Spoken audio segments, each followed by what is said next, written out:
And away we go. It is the Aftermath, brought to you by Mio's Pizza, live from the Cincy Light Studios right here on BearcatJournal.com. Go visit our good friends anytime you're in Clifton at Mio's, especially over 2,000 people at the baseball game yesterday as they beat Miami. You guys are going to be in Clifton. You're going to be watching Jordan Bischel's baseball team. You might as well, before or after the game, go see our good friends at Mio's. They will get you taken care of. They have awesome pizza, both thin crust and deep dish. They have great steak hoagies, wedge fries, awesome appetizers, all the cold drinks your heart could possibly desire, including Cincy Light on tap. So go visit our good friends at Mio's and have yourself a great day while you're up around campus. All right, Aaron, it is a wrap in Kansas City. Cincinnati battled. They were not good enough. There's a lot of reasons why. We will get to them throughout this show. But ultimately, what was a relatively close game throughout, Iowa State pulls away in the final segment and gives you a final score that doesn't tell the whole story of the game, but the game is 40 minutes. And the end of the score, or the score at the end of those 40 minutes is what you have to live with. And that means Iowa State 76, Cincinnati 56. Brings to a close a 1-1 showing in the Big 12 tournament. They end up 18-15, I think it is, on the year. What? 13, 14, 15, yep. 10, 7, 1, yep. 18-15 on the year. They will now await official word that they play in the Crown Tournament in Las Vegas starting March 31st. The transfer portal opens March 24th. There is a lot that will happen between now and whatever it looks like when this team takes the court in Vegas. But I will turn it over to you. Iowa State 76, Cincinnati 56. That game was not fun to watch. I saw two different teams that played two completely different brands of basketball. I saw just the way that calls were made go completely different on one side of the court versus the other side of the court for the entirety of the game. The fouls were 16-12, so they called fouls. Nobody got over 3, I believe, for Iowa State.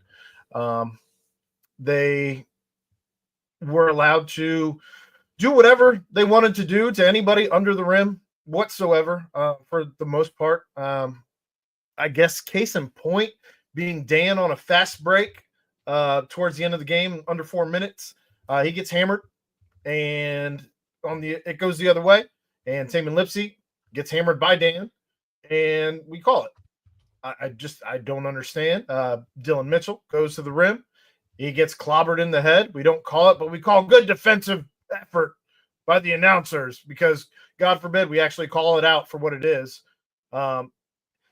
It's not the reason Cincinnati lost. You shoot 32%, you're going to lose, while the other team shoots 53%. That's going to happen. But when you are simply not allowed to play basketball while the other team is allowed to play something that it literally looks completely different, it's maddening to watch, whether you have a team in the fight or not. Like, if I was watching NBA and it was called like that, I'd be pissed. Like, I'd turn it off. I'm not watching that. It's stupid. I don't understand. I mean, the perfect case in point for me is Day Thomas, when they had cut the lead down and UC was in position to actually make this close at the wire. Day Thomas goes up for a rebound. The center two-hand shoves him out of bounds. They call out of bounds instead of a foul, and then Iowa State hits a 3 on the inbound play. Like, it's again, this is not why they lost the game. They lost the game because they had a chance at the under 7, from the under 7 to about, well, even after that, even they got it to 3, it got pushed back to 9. And then you had a chance in that second to last window, and they miss 4 or 5 shots from inside 5 feet.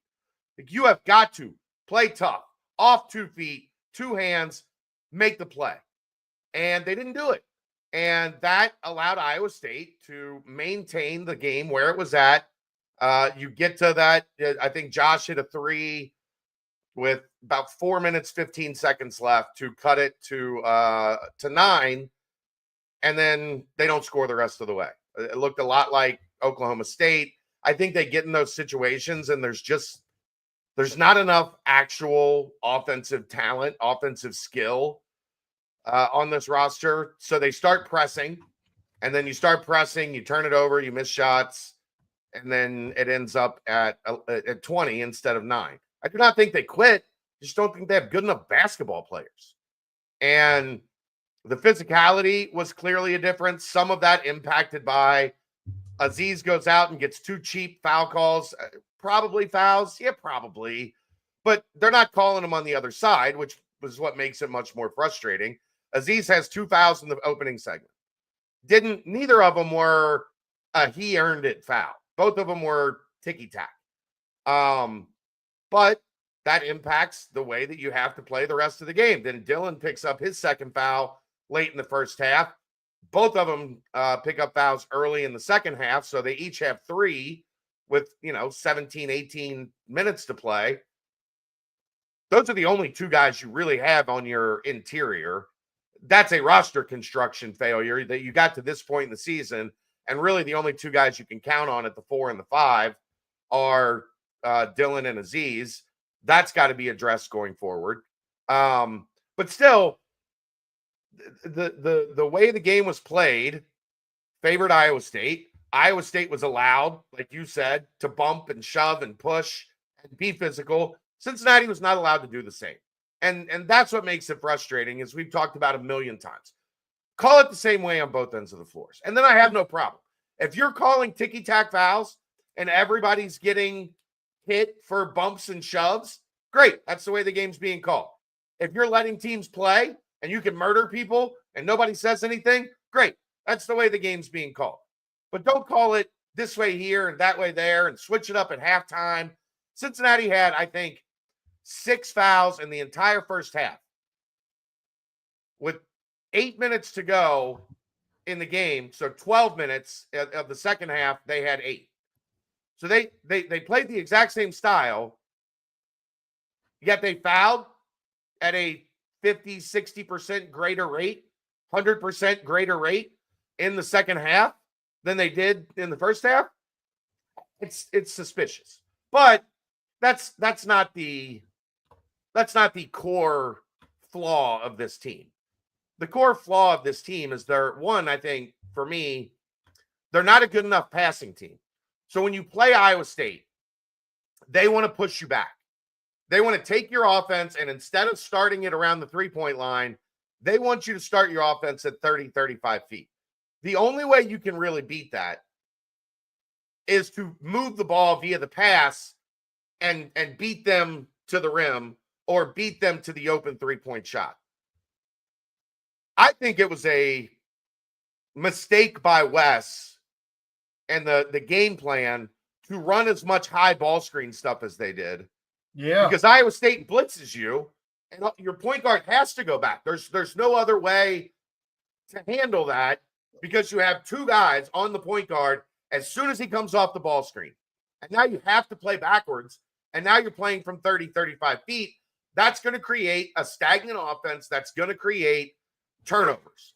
Well, and that's what we saw happen with regularity in the first half. You try and shoot your way out of it with threes too, and that doesn't help. Plus, your center's at the top of the key trying to get back down low. So there's nobody underneath for a rebound. So you're shooting threes with no shot at a rebound because there's nobody under the hoop, and you're leaving yourself just a giant shit sandwich at that point. I'm with you. It was the whole first, and you're still somehow in the game, mind you, while getting out rebounded, out hustled on the glass, just in every facet. It was, I don't know. It was I have no idea how their defense somehow kept them in this game for as long as they did. When Defense played great for by and large, yeah. When getting destroyed on the glass like that. 41-23. The crazy part is, Aaron, here's one of the most telling stats of the game. Cincinnati had, of their 23 offensive rebounds, or 23 rebounds, 10 were on the offensive end. They had 6 second chance points. Like we have talked about this since last year, and this is that size, bulk, like when you get an offensive rebound in this league, you're going to be surrounded by large humans. If you are not a large human, you are going to struggle to put the ball into the basket on an offensive rebound. So even when they're a good offensive rebounding team, or when they work to get offensive rebounds, they're not getting the reward for it. Iowa State, on the other hand, 11 offensive rebounds. So one more offensive rebound, 15 second chance points, 9 extra points on one extra offensive rebound. That can't be the case. And Iowa State Cincinnati gets 17 turnovers off Iowa State. They score 14 points. Cincinnati does a good job with the ball against this Iowa State defense. They only turn it over 11 times, but Iowa State gets 15 points off turnovers.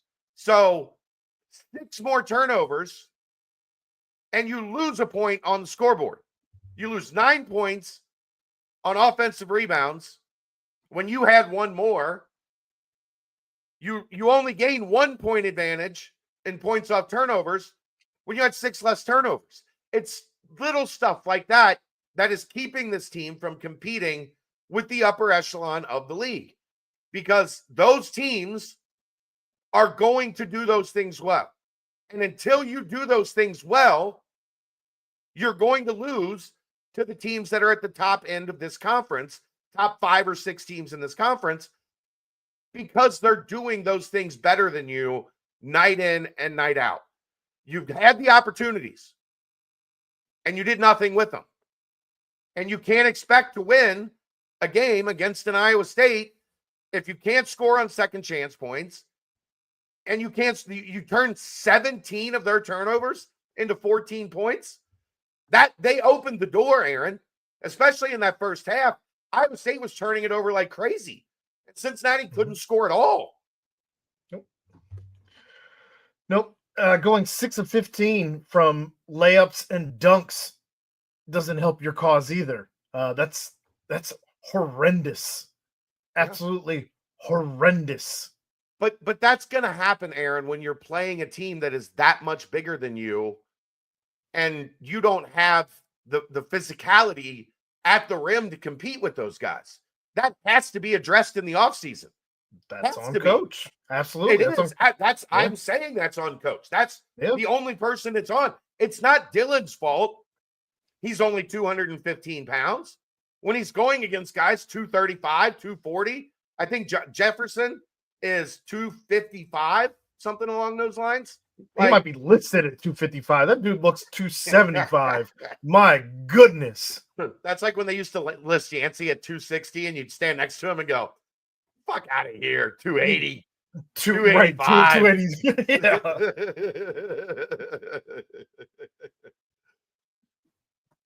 I don't know. Why wasn't it addressed last offseason? Eric, were you upset? I'm curious question. Were you upset last offseason with the team that was coming back? I'm going to guess you were happy with Day, Dan, Seamoss, Jizzle. Like, I'm going to guess you were happy, and the addition of Dylan Mitchell. I'm going to guess you were happy with that. But the second time through the Big 12, it is abundantly clear, if you don't have at least 2 productive 6'8", 6'9", 235 to 250 guys, physically you're going to get bullied in this league, because everybody has them. Everybody has them, and Cincinnati doesn't. And that is a roster construction flaw that none of us, I listed a bunch of things I was concerned about with this team. 3-point shooting, lack of top 100 players, I was not overly concerned because I didn't think they were going to get bullied, but they got bullied. So now you have to look at it, address it, and correct the issue. Well, if you're going to play small, if you're going to construct a roster that is this small, you have to play faster tempo and take advantage of the fact that you are smaller than the other team. And that's something that this team did at times, especially in the latter half of the Big 12 slate. But I don't believe that they did that nearly enough as they should have across the entirety of the season. You should have been messing around with some of that during your non-conference and seeing just how fast this team can go. Put your foot on the floor with that gas pedal. They did in the non-conference. They did, but it doesn't work. But it doesn't like they work. Forgot how to do it. It doesn't work in this league like that. You're at a high major level. Teams are not just going to let you fly up and down the court. And the only way you can do it, Aaron, the only way you can do it is via the pass. Teams are going to get back. If you're trying to dribble end to end, you're not fast enough doing that. Teams are going to get back and defend you. And this is a bad passing team. It is a bad passing team. How much did we talk about this season? Guys wide open and catching passes like at their ankles, or having to lean all the way up here to catch a pass that takes away an open shot. Like, if you're going to play fast like that, you need to pass it well and pass it ahead. And on the coaching and on the players, there was very little passing ahead, Aaron. It was get it and dribble, right? Get it, find a point guard, and let the point guard try to dribble. You're not going to play fast in this league like that. You're just not. I don't know. I think if you're running your entire offense around high ball screens and you're trying to scheme for CMOS for the majority of the season and those types of things, that does slow down your tempo. I'm not saying you necessarily have to play run and gun style. I'm just saying you have 2 point guards on the floor for the majority of the game. You should be able to outrun the other team by and large for 35 plus minutes. And I don't think that this team did enough of that. They should have at least pushed the tempo. And you let the other team dictate more often than not what tempo you were going to play. And we talk about this team getting bullied. That's just another layer of how this team got bullied. They didn't just get bullied physically, but they also got bullied in the fact that they were not allowed to play the tempo because the other team just simply continued to take it away game after game after game. My point being, if that's what's on tape, is we're going to rebound, we're going to pass to the point guard, and the point guard is going to take it up the floor. That can be scouted against. Like that can be whoever is the farthest one back. Your job specifically is to cut off the point guard so that they can't get downhill. If you can't pass it ahead, you can't catch the defense off balance. Like, you can do it occasionally. When have they played fast, Aaron? When they got steals, right? When they get something out top, they get a steal, they run it out, and they lay it up. But in terms of I think what you're talking about is off of missed shots. They're not pushing the ball. Correct. That needs to be done via, more often than not, to beat Big 12 defenses. That has to be done via the pass. Somebody talked about the SEC. Go watch the SEC. Those guys are pushing it up the rebound, point guard gets it, throws it up to a wing, and that wing plays off the attack. Well, part of your problem is, Aaron, when they do that, they're throwing it to Dan. And maybe 5 times this year, Dan caught a pass on the wing and actually got all the way to the rim to finish it. I just don't think they haven't shown me enough. And we're at the end of the season, so it's not. But they didn't show all year the basketball IQ, the skill to play fast, which is bananas to me because CMOS was labeled as a borderline point forward when he got here. Dylan has shown. Well, I mean, what's he out there for? Whatever. To go 3 of 10 from 3. I gotta run upstairs and check on kids who just got home from school. Give me a second. Okay. Tim, we have said 7 times it's about the coach is responsible for the roster construction. The players are the roster construction. So that tends to be when you're talking about what's not working, it's the players on the floor that are not working. But the coach is responsible for those players on the floor. In the American Athletic Conference, you'll often see a fast point guard just be able to disrupt everything that happens because they're faster than the defense. They get to the rim faster than the defense. The teams aren't as good, and you can play fast that way. My point being, in a high major league with high major athletes, it's not as easy as just throw the ball to the point guard and the point guard races down the floor and beats everybody to the rim. There's some skill involved with playing fast, and this team has not shown the propensity with the players on the floor to get the ball up the floor quickly and attack. So that prevents you from playing fast. Even if you want to be a transition team, if you don't have the players to execute the way that you need to execute in playing fast, then you're not going to be able to. And that's on the coach for roster construction. It's not as simple as we just need a bunch of athletes to run up and down the floor. On paper, sure. But there's got to be a certain level of skill and a certain level of design, and that's on Wes, which that is a concern to me because he came from a place that historically plays as fast as anybody in North Carolina. And one of the things that makes North Carolina great is their secondary break. So they do get the ball up the floor fast with the understanding of that's not always going to result in a layup or an easy basket. But they have secondary action while the defense is still scrambling that allows them to get good shots. That's always been a staple of North Carolina basketball. And we haven't really seen that here. We haven't really seen push the tempo, get the defense scrambling, and then have an organized attack when the ball is stopped. And I think that would be like, in coaching terms, where I would be most concerned about. That should be something that Wes, he knows the blueprint for that.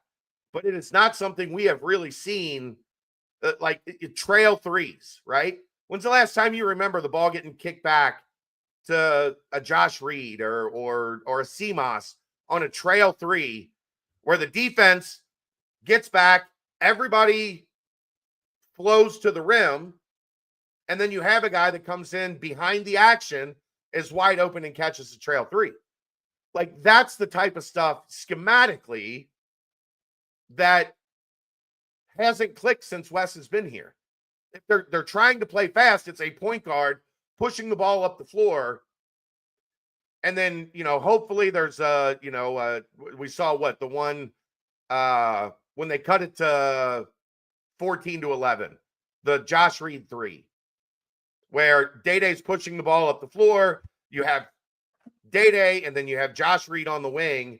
The defense comes to stop the ball. The ball moves to Josh Reed. He's wide open for a three. We've seen a good deal of that, but we haven't seen anything that looks like designed activity, be it push the ball up the wings, be it the point guard getting into the middle, and then there being a designed secondary break. Those are the type of things, like off of missed shots, that create tempo. And they've not been good at it. And it's roster construction, it's coaching, it's taking whatever philosophy you have and making it look coherent on the floor. Because, Aaron, what generally happens? They'll try to push the ball up the floor. It'll get stopped. And I think this is what you're talking about to a large extent. As soon as it's stopped, the ball is backed out, and they're like into a set offense.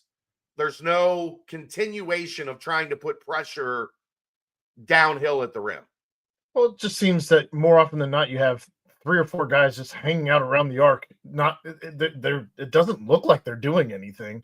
You're running the high ball screen, and everybody else is just standing around watching the high ball screen and not actually, we talked about it yesterday. What did we do yesterday really well? You made the cut to go catch somebody did back anybody door. cut to the rim today? Dylan Mitchell apparently since yesterday forgot how to play offense. He had 2 fucking points today. What are you doing, man? Yeah, well, the thing is, he can't bully the Iowa State defender, right? That's what he was doing yesterday. Is he didn't you're even putting try your shoulder into a guy. He can't do it. He didn't try it because he can't do it, Aaron. The guy's 50 pounds on him.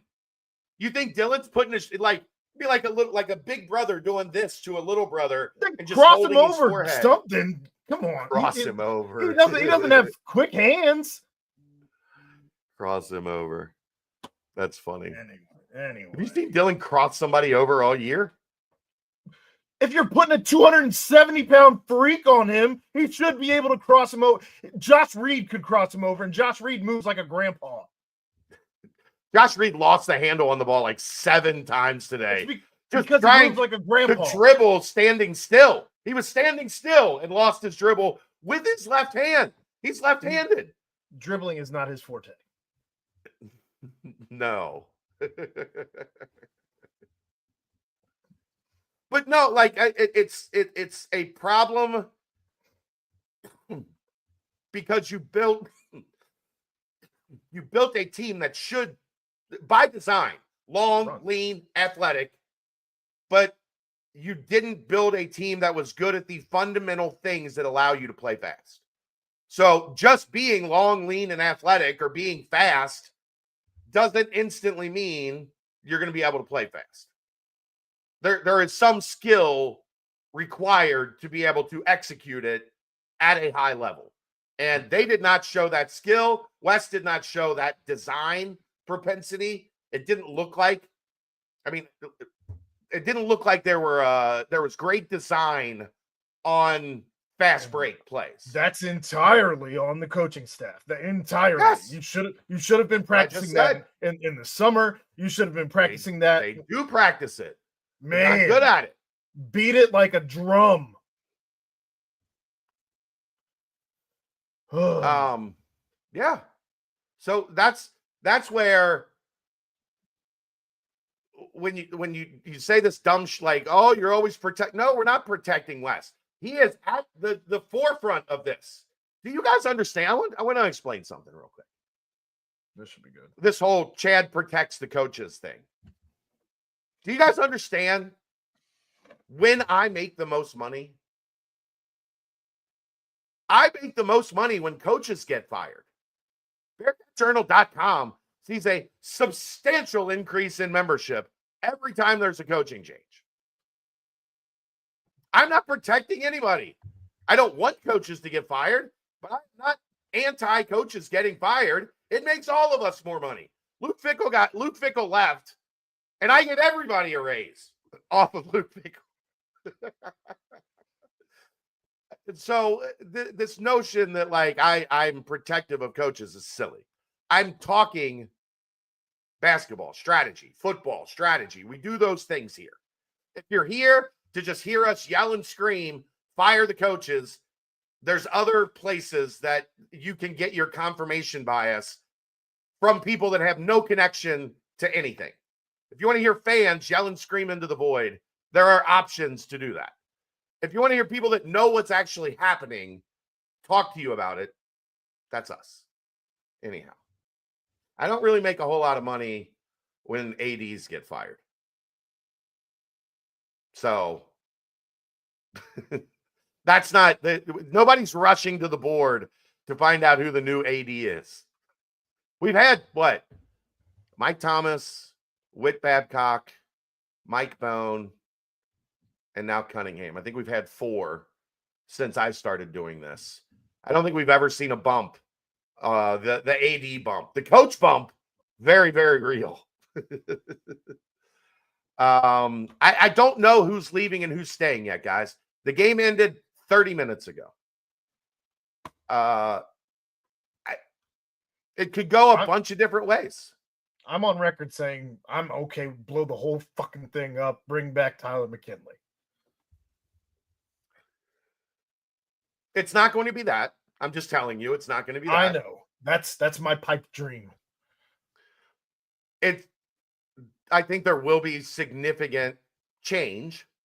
I don't think it's going to be, 10 guys are leaving via the transfer portal. But my point on that being, it's not the worst thing. This conversation has changed like 6 times over the course of the season. If you had asked in December, it would have been, we want everybody back that we can get back. We want to get 5 for 5 so we can bring the Seamoss and Connor back. We want to get Aziz's extra year. Like we're gonna ride this thing until the wheels fall off. And then if you asked in January, everybody was gone. Whether it was UC wanting them to leave or the player wanting to leave or whatever the case, everybody was gone. And then they win some games in February, and now it's, this guy would probably work, and we could probably keep this guy. And now you're getting up into like somewhere in between December and January. Now we're here.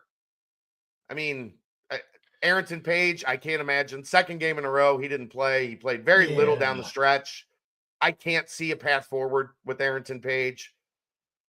Tyler Betsy, did he play today? 1 minute. He's logged 1 minute -3. That's his entire stat line. He had a rebound. He had a rebound and a turnover. And then are you going to be able to convince Tyler Betsy to come back when he wasn't playing at the end of the season? I think that would be difficult. Do you need to convince Tyler Betsy to come back? No, but I'm saying, like, if you wanted him back, how much are you paying him to come back? What is he willing to take to come back? Like, he's a young kid. I think too fast now we just get to a point of, well, it didn't work immediately, so get that kid out of here. My question is, if he's playing the 4 and he weighs 185 pounds, 195 pounds, whatever he weighs, what's he weigh? 240, 235. Well, he sure doesn't. He doesn't move that way. No, he moves exactly that way. Slow. But he's not backing anybody down at 240 either. No, but he's not a great lateral or vertical athlete. He's a tweener. He's a shooter. He's a shooter. I don't love it at the 4. I mean, the term stretch 4 is for guys like Tyler Betsy. Well, if you've got a stretch 4, you should be able to run tempo, and we don't do that either. So I don't know what we're doing. Figure out you need to have a meeting with your staff on the plane ride home in the back of the plane. Figure out your fucking philosophy, and then build your roster based on that.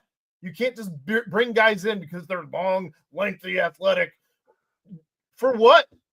For what? Well, I said it the other day, and people don't understand what I'm trying. It's built like an ACC roster. Like, that's guys are long, athletic. It's not a physical conference. Like, yes, it is. An AAC roster, you mean? No, an ACC roster. It is built like what Wes is used to at North Carolina. It looks like North Carolina, just with players that aren't as good because North Carolina gets 5 stars. This team would have met Memphis in the AAC championship. This team would not have beat North Carolina, and North Carolina is not good this year. North Carolina stinks. They would have been every bit as good as North Carolina. They were, Aaron, they're almost metrically the exact same team as North Carolina. So North Carolina 5 out of has 5. the exact same resume. So 5 out of 5. So you split. Yeah, that's so you're a terrible ACC team or a good American. North Carolina's 4th in the ACC, or 4th or 5th in the ACC. The ACC is terrible. But you're getting lost in the weeds. They built the team in the mold of like what an ACC team looks like. And that is not what works in the Big 12. The ACC it's just not. Yeah. That's what I was talking about when you were checking on the baby. Like North Carolina, what are they known for? Running, getting up and down the floor, playing fast, running secondary break, like trying to do everything possible not to run half-court offense. And Cincinnati doesn't really. So they built a roster that they're not playing like, is kind of what I'm getting to. Like, they built the roster for a style of play that you're not able to play in this league. Because teams aren't just going to let you run up and down the floor. You got to be big. You got to be physical. You got to have shot makers. And this team is not big. They're not physical. And they have very limited shot making.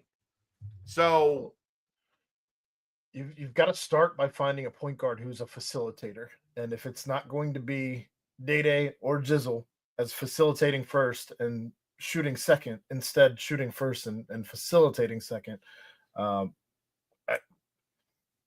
you're not going to be able to push tempo. No, in this league, you're not going to. Who are the teams that play increasingly fast in this league? Baylor? No. Absolutely not. Baylor's one of the slowest teams in the country. They slowed it down this year. No, they slow it down every year. No, I think generally they're a little faster. Last year, they were 280 in offense and tempo. The year before that, they were 198. The year before that, 2022, they played kind of fast. Baylor is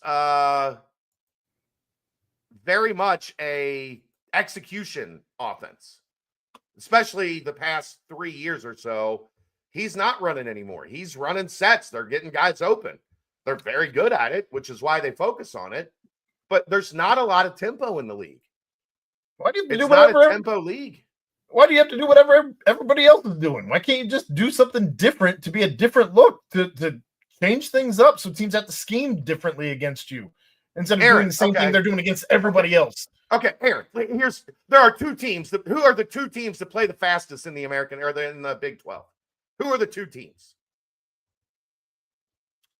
I don't know. You got 16 shots. Who do you got as 1 and 2 in tempo in the league?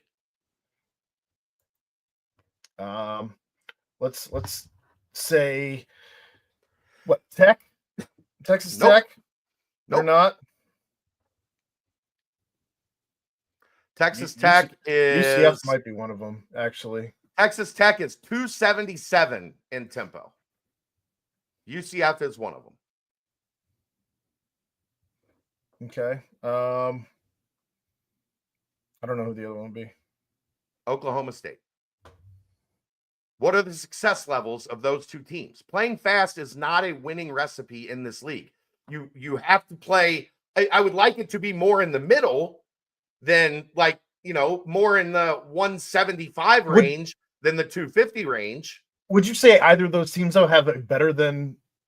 Would you put them on the upper half of the Big 12 as far as roster goes? No, I wouldn't put Cincinnati. I'd put Cincinnati in the bottom third of the Big 12 in roster. But I'm saying if you have a good roster, what does it matter if you're running fast or not? I guess what I'm getting at is as long as you're bringing the right guys in, I don't know. My point being, it's not a league that you can play fast in and win. It's just not. I mean, the only teams that really have good tempo in the league, Arizona, that are good. Arizona's 53rd in adjusted tempo. Nobody else is inside the top 100. Iowa State is 102. Kansas is 117. Cincinnati is 281. West Virginia, Baylor, Texas Tech, and Houston are all in similar places. And those teams are teams that finished 500 or above in the conference and are going to the NCAA tournament.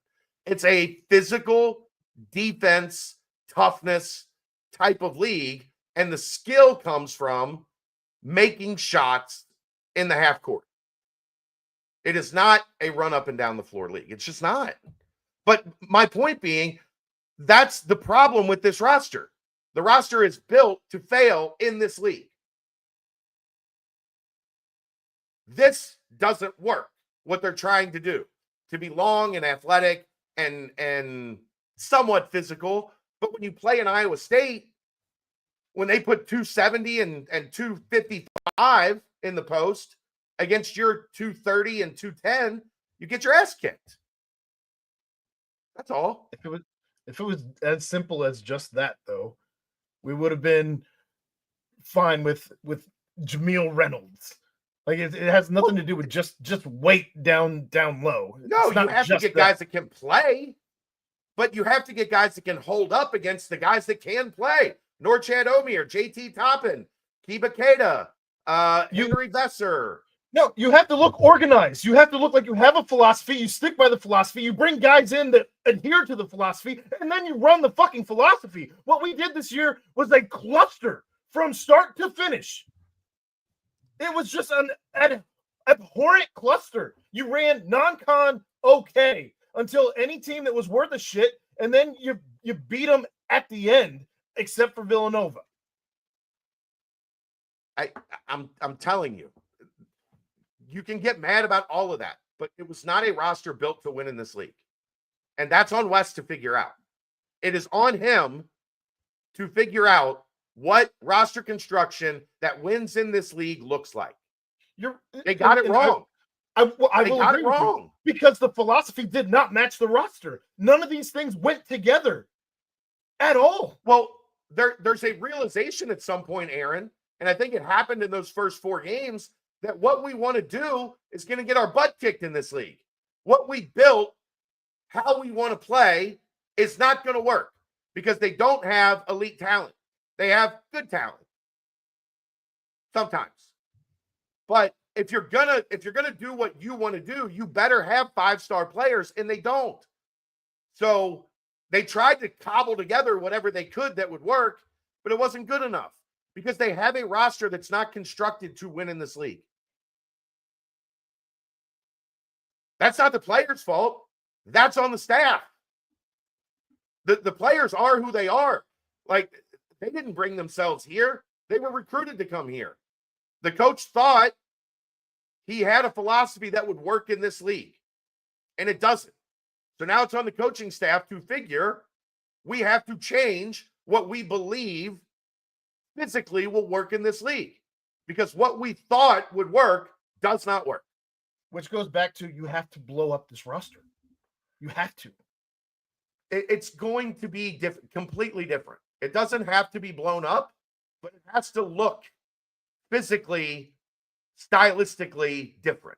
There are guys on this roster that you can insert into that, but you can't build your roster around guys that one, aren't incredibly skilled. Who would you say on this team is incredibly skilled? At what? Because I think that skilled basketball player, shoot, pass, dribble, like skilled. The definition of like basketball skills. I mean, I think you got a lot of guys that do a lot of different things well, but they're not. A lot of guys that do 1 or 2 things well. You don't have guys that are skilled. You don't have multi-tool players by and large. You have guys that have a skill or 2, but you do not have guys that are skilled per se. You have specialists at the top of your roster. That's not a good formula. You need specialists in the middle of your roster, right? That's where you need the specialists. You have 3-point shooter here and got a guy that can come off the bench and play great defense there. Like, the top of your roster needs to be guys that are skilled, multifaceted. This roster was not built with that. Or at least what we saw of it in 2025, from January 1st to now, or December 30th. Was that the Kansas State game? It wasn't New Year's Eve, was it? It was December 30th.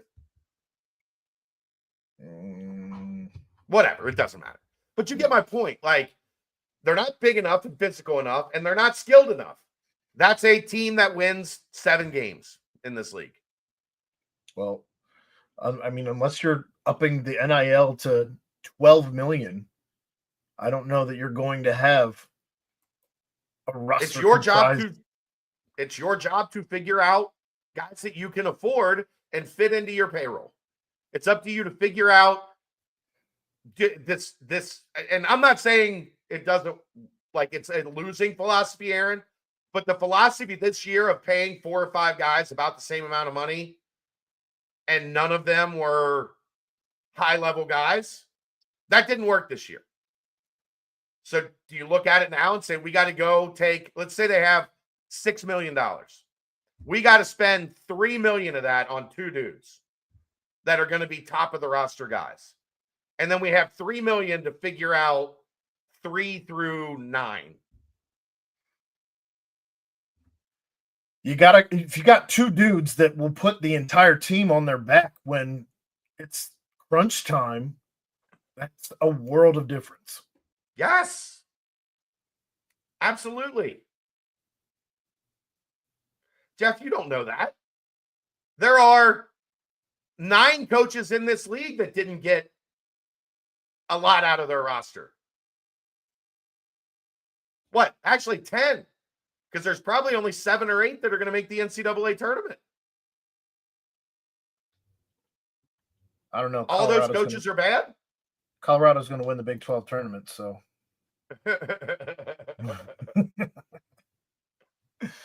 They might win today. We'll see. The main thing that was the problem in this game was the help defense. But defense is not why Cincinnati was the make shots offense. Well, to get back to this game, like, again, we will have Dave and I am sure will have a long talk about all of this tomorrow. Aaron, what did we say was the most important thing coming into this game? I think what you said. The first 5 to 8 minutes. Yeah. 5 minutes into the game, they were down 12-2. Couldn't make a shot. Couldn't hang on to the ball. Got when they didn't turn it over, they got pretty good shots. Couldn't take advantage of turnovers. Couldn't rebound. Right? It was bad. And then all the way until the final, like that last 4-minute segment, the game was in that 10-point range the entire way, was it not? They got down 10. And they never really, you had those 2 runs where they got it to 5 and then they got it to 3. But other than that, Iowa State was up 8 to 13 points the entire game from there on out. If you just play well in those first 5 minutes, you have a chance to flip the script. And they didn't. Oh, Colorado is down 27-14, and their leading scorer has 3. Well, like I said, we said this on the nightcap last night. We're either going to be really wrong about today or we're going to look super smart and probably looking really wrong. I told you he was stashing Bangot Dak. He started today. He is the leading scorer. That's great. I love it.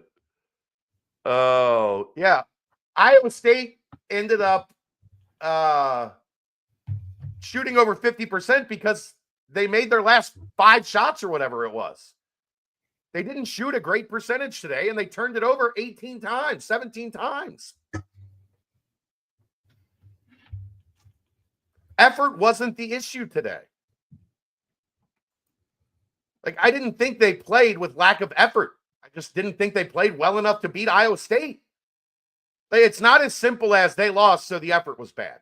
You guys have more basketball knowledge than that. In a league like this, you can play well and lose.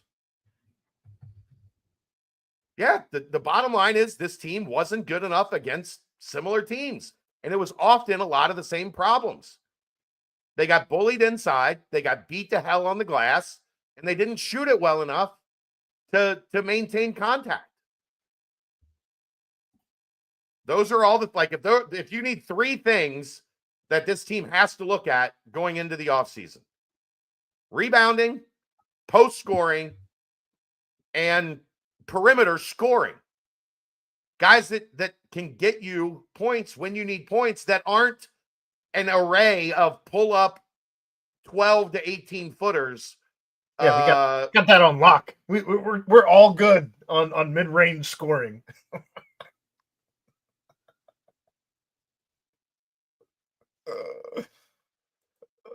If you feel like that, that's because that's on you, Jeff. There are plenty of times this year that we've said the effort was not good enough. Were you not here for the Kansas State post game both times? January, West Virginia, the entire month yeah. of January. We blame them for a lack of effort when there is blame for a lack of effort. But our show is more nuanced than that. We're not going to yell about lack of effort when the effort wasn't the issue. The issue today was they had opportunities off of a ton of Iowa State turnovers. They did not take advantage of any of them, really, to put game pressure on Iowa State. They missed a crap ton of open shots when they had them. If you're going to win a game like this, when you get open shots off a good ball movement, you have to make them. What did Iowa State do? Every time Cincinnati put a little game pressure on them, they moved the ball, they got open shots, and they put them in the basket. He did clarify that he didn't mean our bar. He meant Wes's bar. Okay, cool. Effort was an issue with 4 minutes to go. Okay. Like, they missed a couple shots and turned it. You know what it looked like exactly, Aaron? It looked like yesterday against Oklahoma State. When Oklahoma State was desperately, they got it to 12, and they desperately were trying to make a run, and they turned it over a couple times, and a 12-point got back to a 20-point.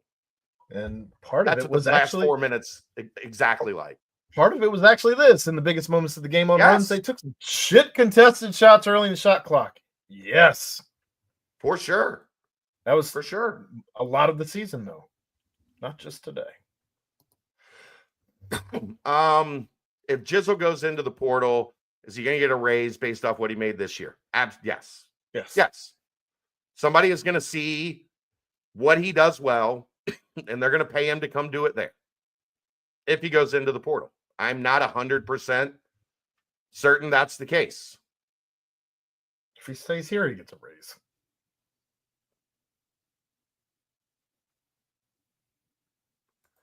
Tony is in mental meltdown mode. Yeah. I am friends with Tony. Tony is a disaster of a human right now.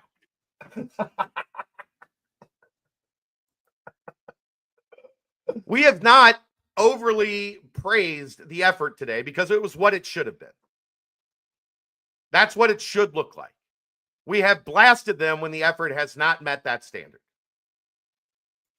Low IQ play. There's a lot of that. Graybush, there's been a lot of that. I think when you watch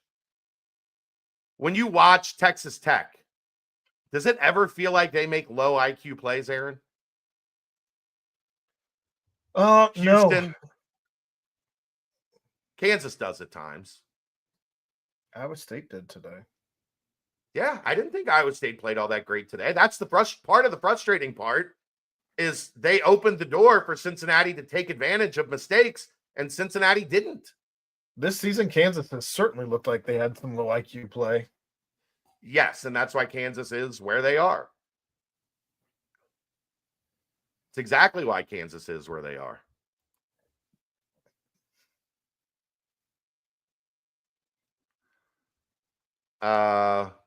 This team's been so close the last 2 years. I think actually last year, I felt that a lot more than I did this year. I did not feel like you were playing for your life the whole second half of Big 12 play. I mean, just start out the way you did.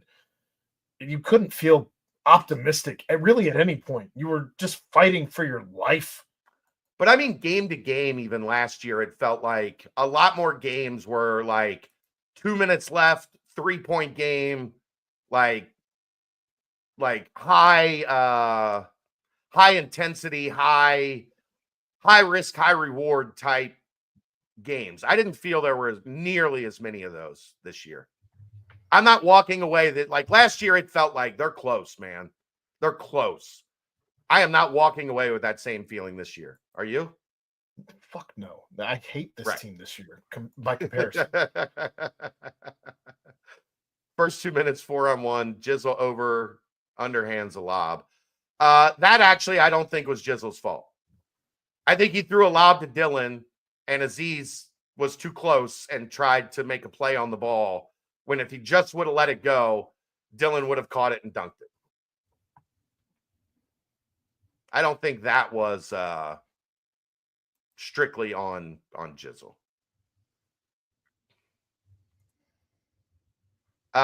Yeah, I'm with Aaron on the Dan breakaway. He got shoved as he was catching the ball, which threw him off balance. But if you're making a smart play, you know what happens there? Tiger's not happy about this play. All right, I get the filibuster.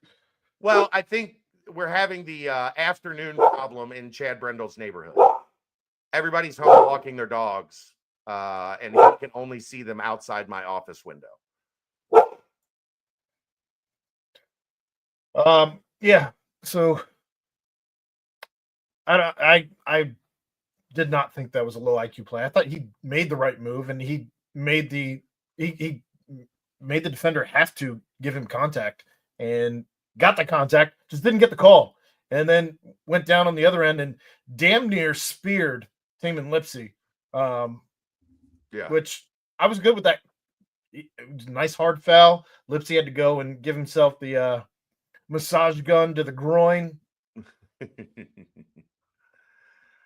I agree with this, Alex. I've been talking about this for probably 2 to 3 weeks now.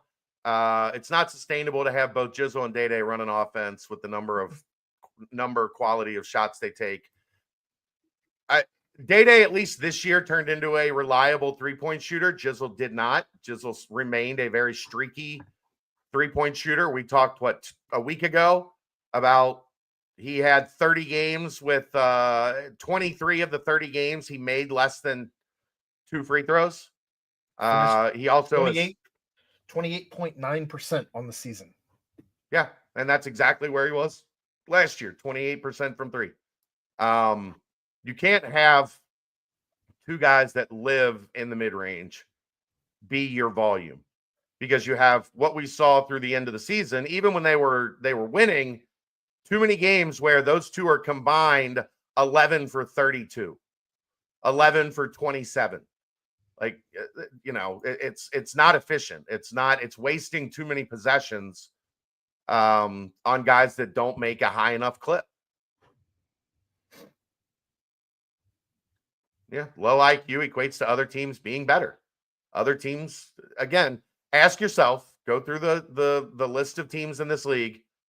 How many times did Cincinnati have the best player on the floor? Not a lot. Not a lot.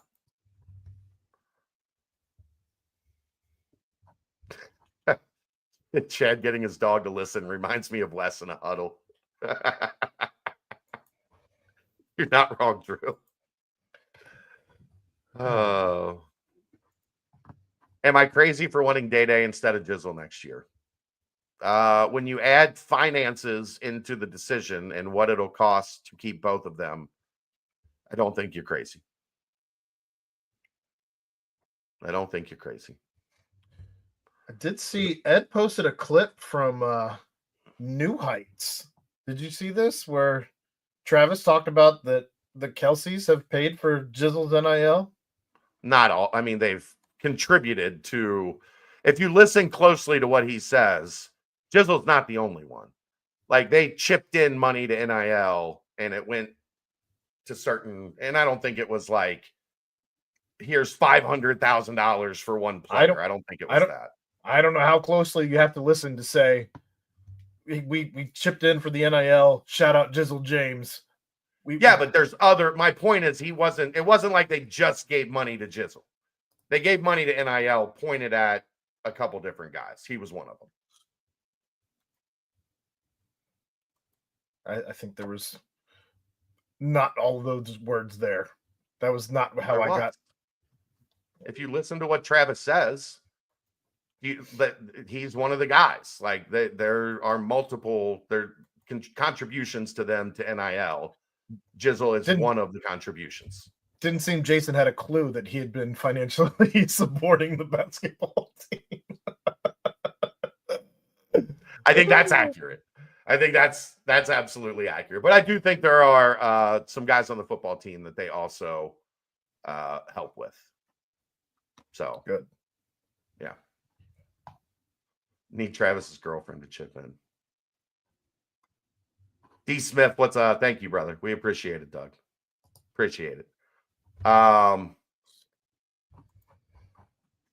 Fundamentally speaking, this team drove me insane. Yes, it did.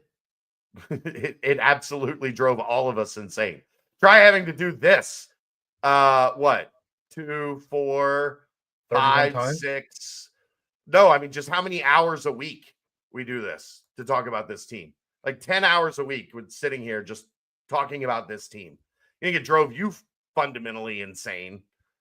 Whoa. I think I've dropped more F-bombs on this show than I have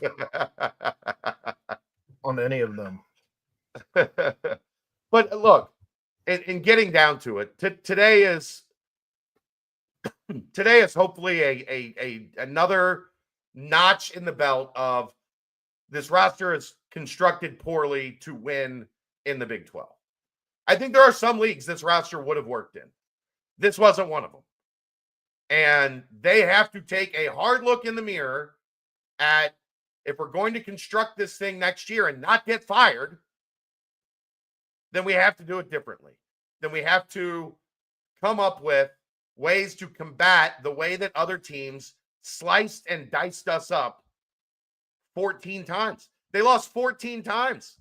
January, February, March 12th, 14 losses from December 30th to now. That's not good enough. So you're going to have to figure out why it didn't work, because you thought going in, and we all thought going in, that this was a team that at worst was ready to be 10-10 or so in this league. And they finished 7-13. And that's going to take some, we screwed up. Now we have to fix it. Like that's the bottom line for this coaching staff, because if they don't, then we're going to do this again next year, and they're probably going to be looking for a new coach. Great. You can live with 1 year of not meeting expectations. But if it happens again, and now you're 3 years into the league, and you've got 7 wins, and if next year's 7 or 8 wins, that's not getting the job done. And that shows that it's a staff that hasn't figured out what it takes to build a winning roster in this league, what it takes to coach a winning roster in this league, and then you have to look to move on.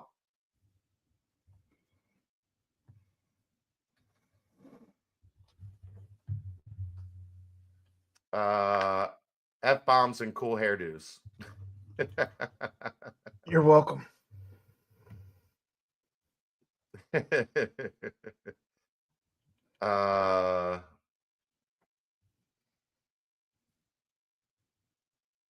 I think you guys are wrong on some of that, but we've done an hour. I guess let's quickly go through the misery of the stats, Aaron.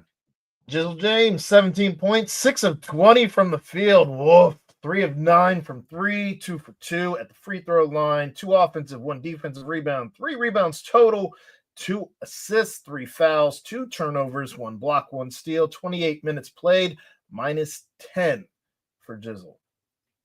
He started 1 of 7. And it just doomed. I mean, he did. He got a little bit better in the second half, at least. Made the 2 threes to end the first half to keep them within striking distance. But when you start 1 of 7 in a game of this magnitude, and your team's down 12-2 in the first 5 minutes, I think he was 0 for 4 in that first 5 minutes with all pretty much bad shots.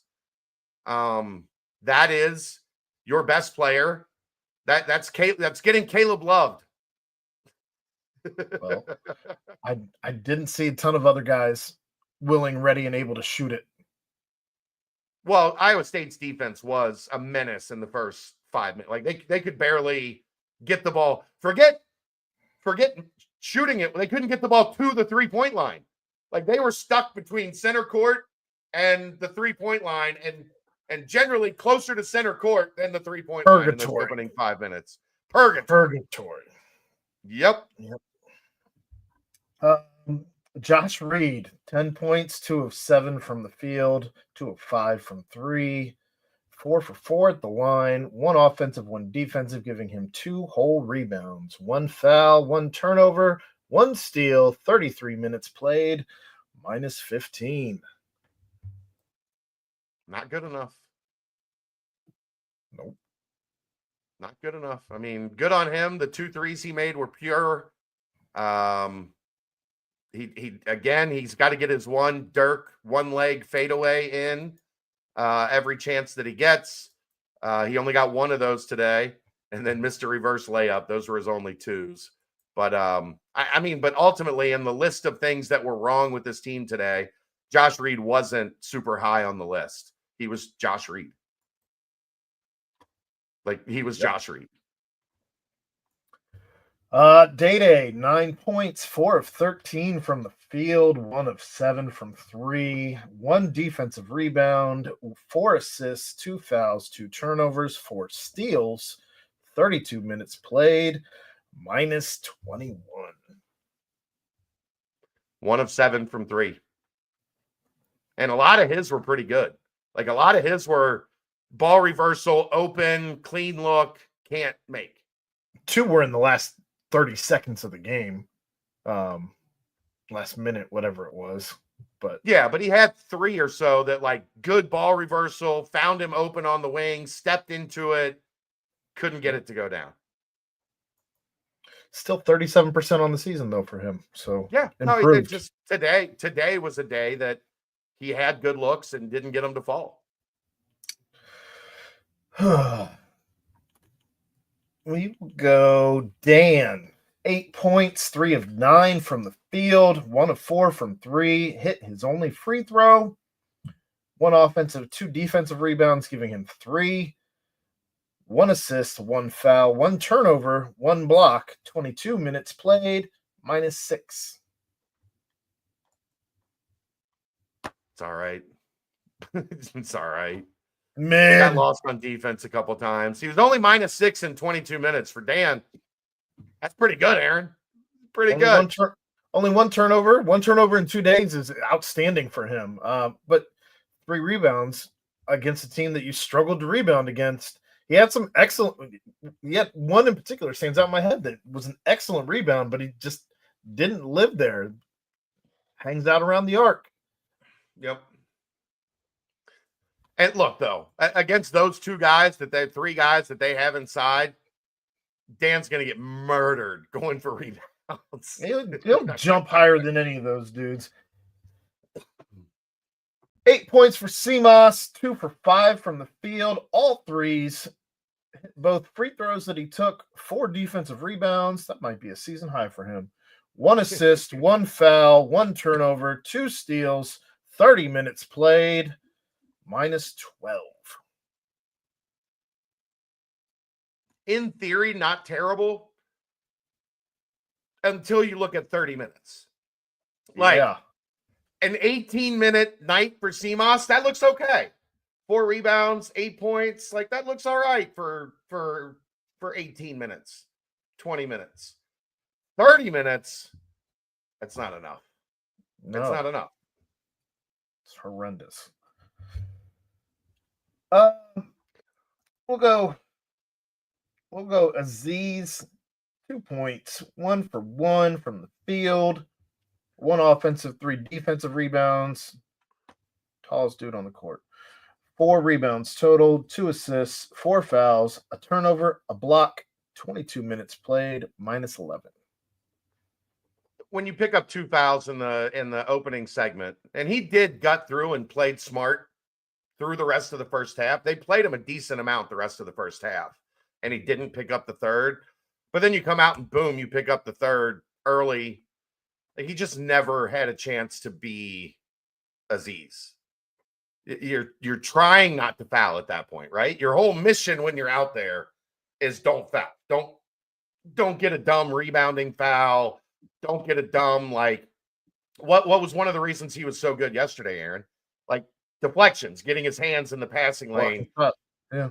You can't do that when you're saddled with foul trouble from the opening segment. So him and Dylan were both kind of neutered by Tony Padilla and his band of married jackasses.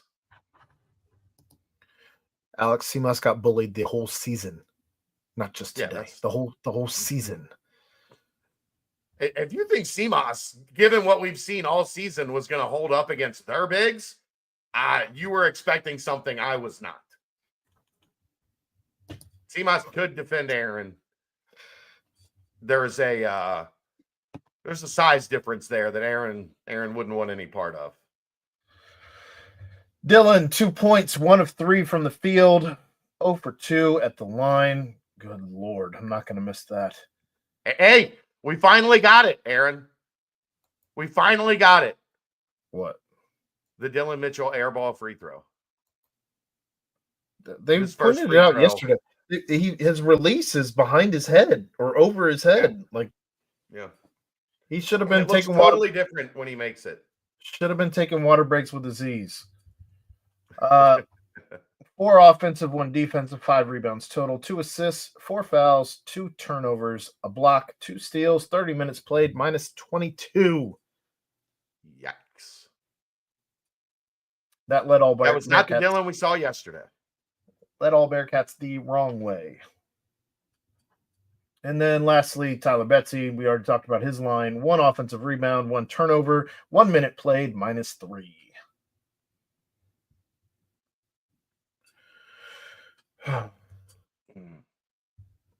What happened with the shot doctor? I think sometimes, Jack, the doctor can't save you. He ran into the Black Plague. sometimes a doctor is not enough, Jack. He improved Day-Day's threes. He worked, and I did see him over the summer working. Like Day-Day is one that was diligent on working to improve his three-point shot. He spent a lot of time with Buckley. I saw that firsthand. It helped him. Maybe the other guys should seek out the shot doctor a little more prominently this offseason.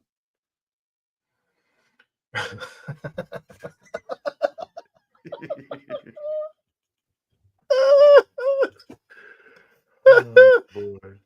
That's why I love this show. That's why I love this show. I got nothing else. I'm gonna go take care of kids. Yeah, I'm working a charity event tonight, so I've got to go be philanthropic. We will be back with the BCJ pod tomorrow. We will not be here tonight. Aaron and I might pop in with a nightcap late this evening, depending on when I get home and if Aaron's awake. We had George Vogel and I had Jeff Hobson on last night, though. If you're looking for any Bengals free agency stuff, we had a nice little conversation with Bengals beat writer Jeff Hobson. Check that out on George in the Jungle. Yep. All right, that wraps it up. We'll see you guys soon. The regular season and the conference tournament are done. Cincinnati finishes 18 and 15. Sorry, 18 and 15. They will play in the Crown tournament starting March 31st in Vegas. Iowa State 76, Cincinnati 56. We'll see you next time. It's the Aftermath, live from the Cincy Light Studios, brought to you by Mio's Pizza, right here on BearcatJournal.com. See ya!